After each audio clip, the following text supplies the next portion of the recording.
Olá, aqui é a Helga. Com este vídeo eu começo a leitura de um opúsculo de Monsenhor Jouin intitulado Papacy and Freemasonry. O livro está escrito em inglês, como pode-se notar pelo título que eu acabo de ler. Foi publicado em 1967 pela Christian Book Club of America. Na capa pode-se ver uma citação do Papa Clemente XIII, que diz o seguinte: vamos abandonar até o pensamento de sermos cristãos se tivermos chegado ao ponto de tremer diante das ameaças ou das armadilhas que nos são impostas pelos pervertidos. Papado e Maçonaria, que é como se intitula esse livro no português, na minha versão, porque eu mesma fiz a tradução de todo esse livrinho, que não é longo, mas cujo conteúdo não pode ser vertido na internet em um só vídeo. Por isso eu digo que aqui começa uma série. São necessários vários vídeos para expor todo este livro.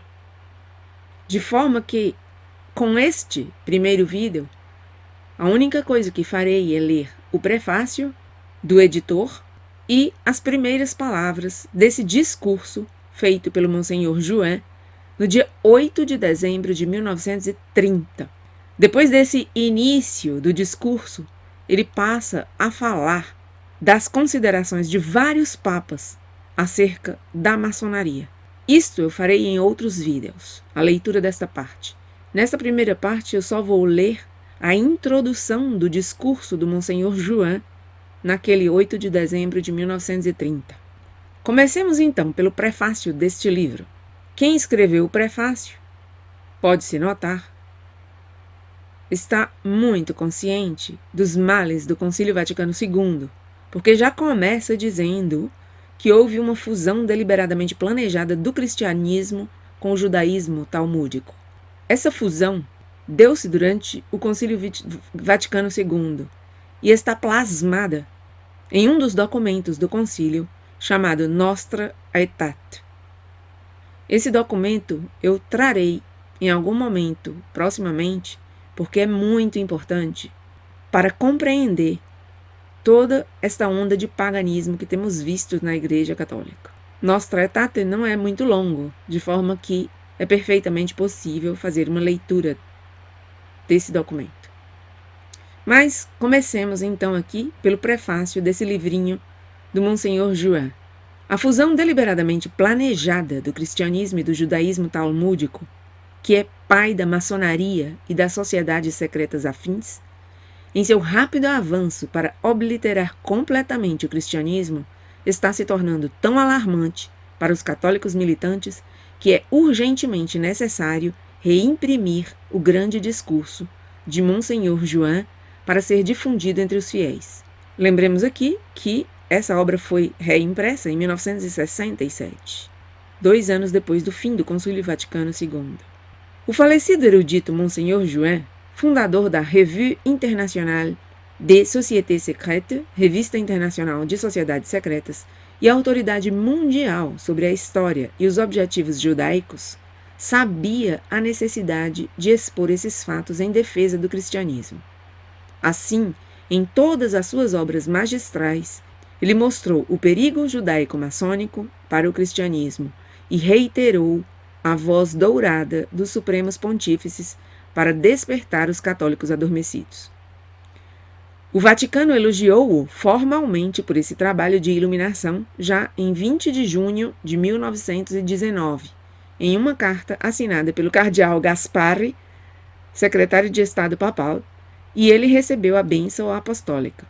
O discurso reimpresso de Monsenhor Jouin assume um novo significado, tendo em vista a atual onda de sacerdotes e religiosos que estão ansiosos por aceitar os prêmios judaico-maçônicos Irmandade, subsídios e favores políticos.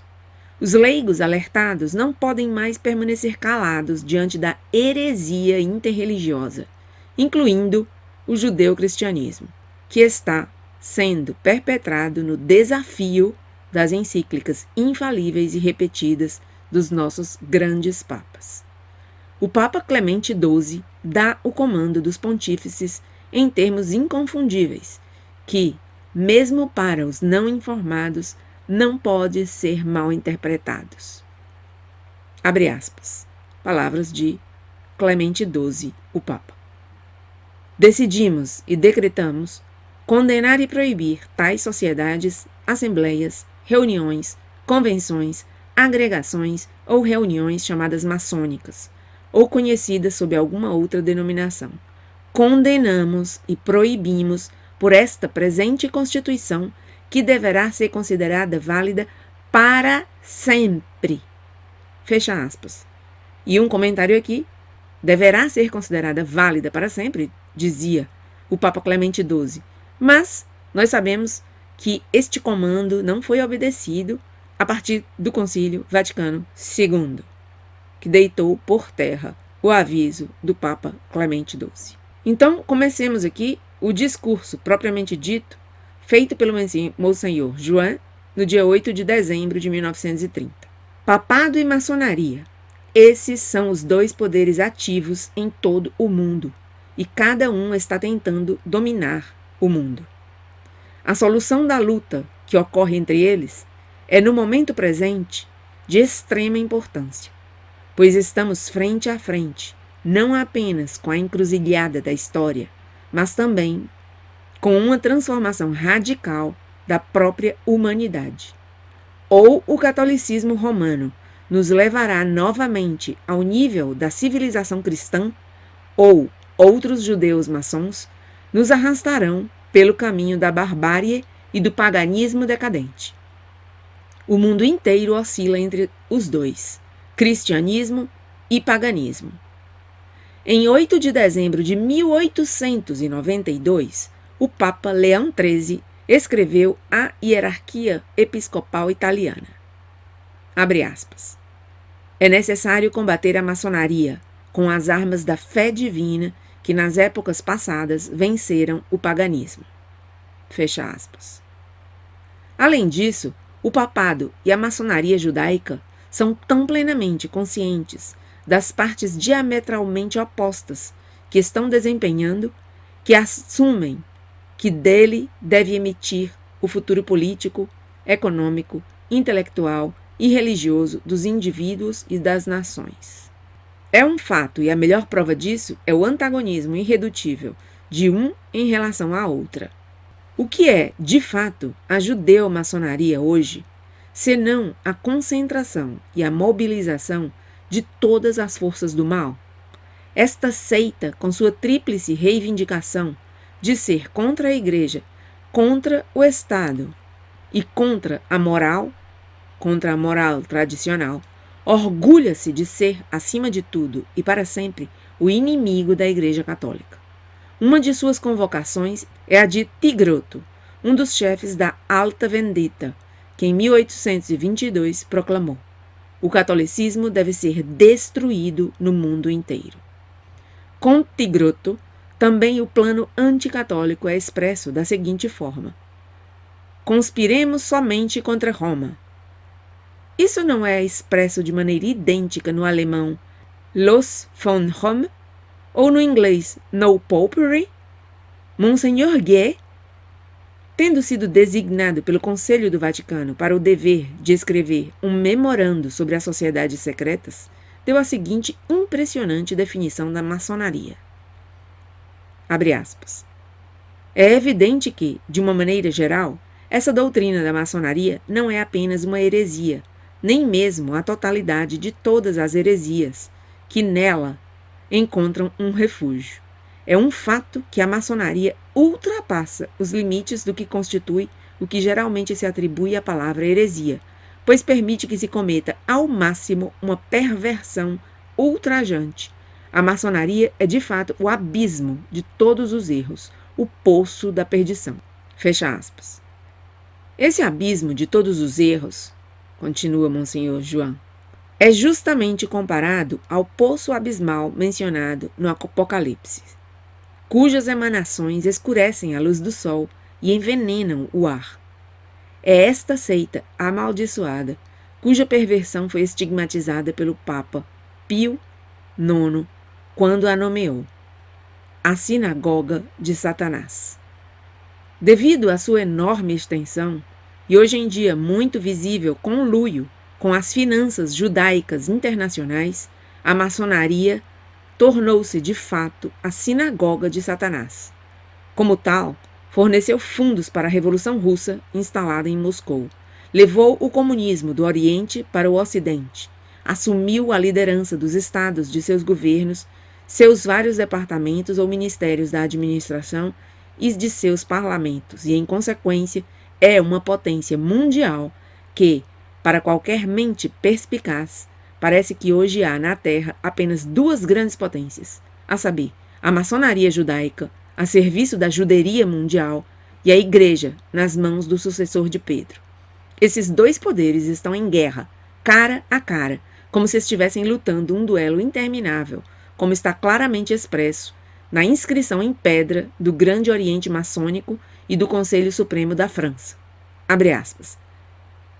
A luta que tem lugar entre o catolicismo e a maçonaria é uma luta até a morte, incansável e piedosa. Fecha aspas.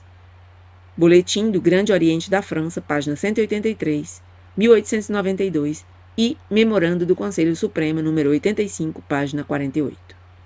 Com uma tal linha de ação definida, pode-se afirmar positivamente que a maçonaria judaica é o único inimigo da Igreja.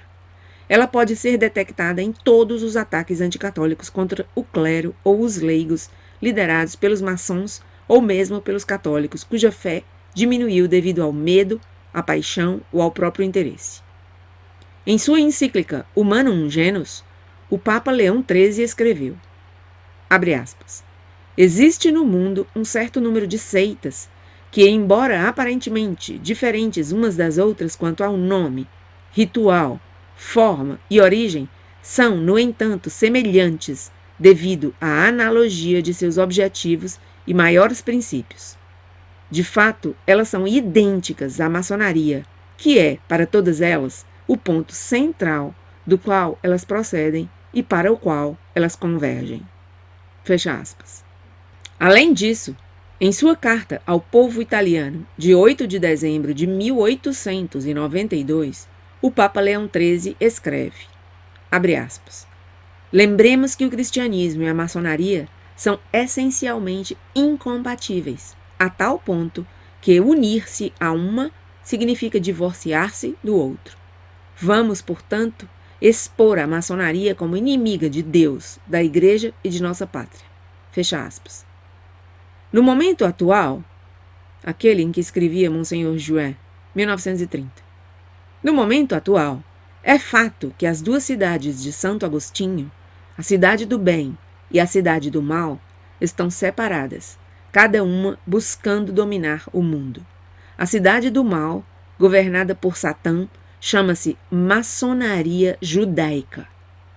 Proclama com insistência a todos, católicos, protestantes, ortodoxos, livre-pensadores, comunistas e pagãos, de fato, a todo o mundo que lutar contra o papado é uma necessidade social e constitui o dever constante da maçonaria. Fecha aspas. Congresso Internacional Maçônico, realizado em Bruxelas em 1904, página 132 do relatório. A cidade do bem, continua Monsenhor Jouin, e de Jesus Cristo é a Igreja Católica. Por mais de 19 séculos, de acordo com os ensinamentos do Pontífice Romano, ela, a Igreja Católica, repete ao mundo seu credo imutável. Creio na Santa Igreja Católica e Apostólica. Esse é o assunto da minha conferência. Do ponto de vista geral, deveria emitir uma sólida apreciação do trabalho de vários papas sobre o tema da seita da maçonaria desde sua aparição no século XVIII. Mostrou suas atividades antirreligiosas e antissociais, bem como sua licenciosidade e seus objetivos, que desde o início eram suscetíveis de excomunhão. Mostrou também seu desenvolvimento prodigioso, levando à situação que eu já descrevi, a saber, a dualidade de forças. Uma, as forças do mal, que se concentram na maçonaria judaica, e a outra, as forças do bem, concentradas em um rebanho sob o bastão do pastor. representante de Jesus Cristo, que desde 1738 renova constantemente o apelo à defesa da Igreja contra o seu inimigo mortal, mesmo que em muitas instâncias o apelo seja inútil. Cercados por guetos e lojas maçônicas, no curso de uma luta que se tornou universal, os papas reiteraram seu apelo à defesa e demonstraram claramente o lugar e o dever dos católicos.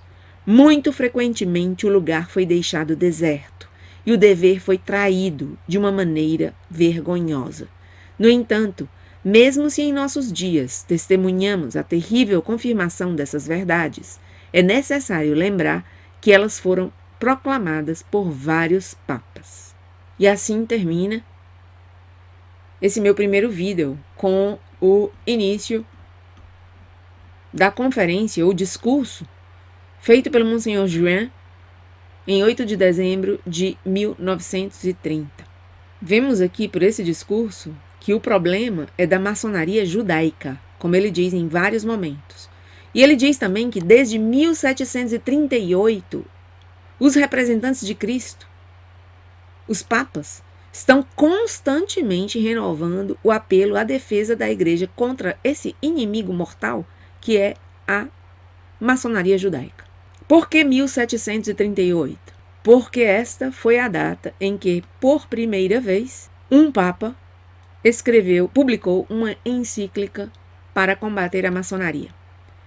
A maçonaria, chamada especulativa, nasce oficialmente em 1717 com as Constituições de Anderson. Interessante anotar que Anderson era um pastor presbiteriano e foi quem deu o nome a essas Constituições de Anderson, que são o documento fundacional da maçonaria. Então a maçonaria é filha do protestantismo, como teremos ocasião de ver muitas vezes neste canal. Então, em 1738, 21 anos somente depois daquelas Constituições de Anderson, de 1717, que são o documento fundacional da maçonaria especulativa, essa que é inimiga da Igreja, o Papa já publicou uma encíclica. Muito pouco tempo, 21 anos. Por quê? Porque naquela época as comunicações eram muito mais lentas, não eram como hoje. Então, 21 anos naquela época foi uma reação da Igreja Católica muito rápida. Essa. 21 anos não era nada, dada a dificuldade de comunicação e de conhecer as notícias.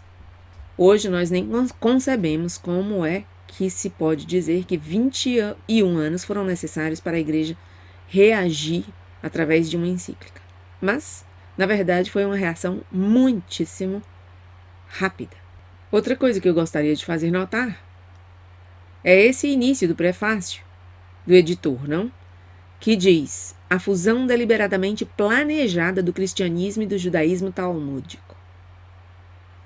Busquem a Nostra Aetate, mas eu vou trazê-la aqui no meu canal. Um dos documentos mais importantes do Concílio Vaticano II e trata sobre as relações da Igreja com as religiões não cristãs. E é daí, realmente, que a gente vê toda a raiz, ou pelo menos uma boa parte dessa raiz desses movimentos pagãos que agora estão muito bem expressos no Sínodo da Amazônia. Quem viu o meu vídeo que eu subi esta semana do Patriarcado Católico Bizantino deve lembrar que o Patriarcado fez uma referência específica a esse documento, Nostra Aetate, como uma das raízes do paganismo que estamos vendo hoje no Sínodo da Amazônia. Nada mais pelo momento, até meu próximo vídeo.